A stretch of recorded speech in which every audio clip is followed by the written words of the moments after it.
Administration, the White House is marking the 100 days since the Dobbs Act here.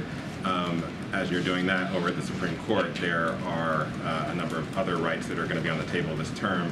I'm thinking about voting rights. I'm thinking about potential affirmative action, Clean Water Act, and this administration received some criticism for its for how proactive or how reactionary it was to the Dobbs Act, and I'm wondering if some of those other rights, if the White House is taking proactive action to potentially get prepared for seeing the Voting Rights Act scaled back or seeing the end of affirmative action in universities. So I just want to get back to what you were saying about alluding to on abortion and the criticism that we've received there on the Dobbs decision. I want to be very clear because I think it's important to note, and I've noted it a couple of times, when the leak of the document happened, we did take action. We did take action in those weeks leading up to the actual decision, and that it was meeting with groups, that was meeting internally, trying to figure out the best way that we were going to take, that we were going to respond if indeed the leaked document at the time during that moment was true. And so I want to be very clear and continue to correct that record here is that the president has always taken this very seriously when it comes to Roe. He's always taken women's rights and women's ability to make a decision on their own health care. And also he was very clear that what this could lead to, right? This could lead to not just Roe, the Dobbs decision, but it could also lead to marriage equality, contraception. He was one of the first voices that sounded the alarm on what this could potentially, down the path, the dangerous path that the Dobbs decision could take us to. And we're seeing that. We're seeing efforts of that currently from, Republican officials and Republican voices nationally. And they've been very, very clear.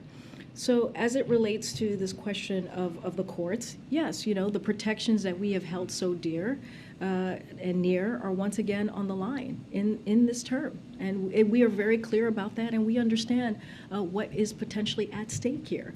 We will continue to do everything within our power to defend fundamental rights from special interests that are bent on destroying them. That doesn't stop us. We're going to continue to speak out on that, and this is, when it comes to people's fundamental rights, fundamental freedoms, this is something that the president and the vice president is going to fight for.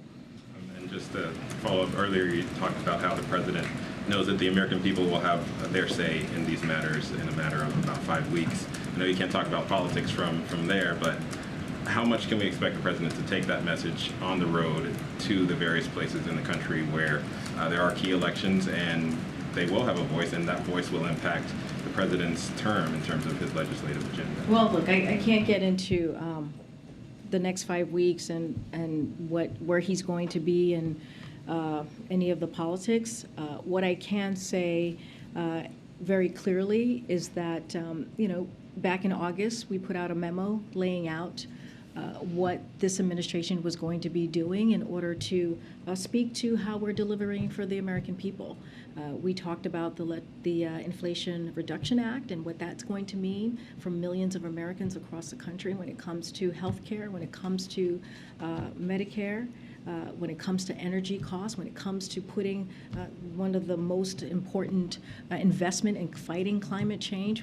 We're going to talk about that. We're going to talk about the bipartisan infrastructure legislation. We're going to talk about the CHIPS Act. Just gave an announcement on what Micron is doing, the investment that they are bringing into this country and making sure that we're having a strengthening our supply chain, chip making, which is going to be so important in lowering costs. And so it's not just the president. It's going to be the cabinet secretaries. It's going to be the vice president, and it's going to be congressional members within their districts or senators in their states. And so we laid out that plan on what you were going to see from us. Any specifics on any 2022 specific strategy, I cannot speak to that from here.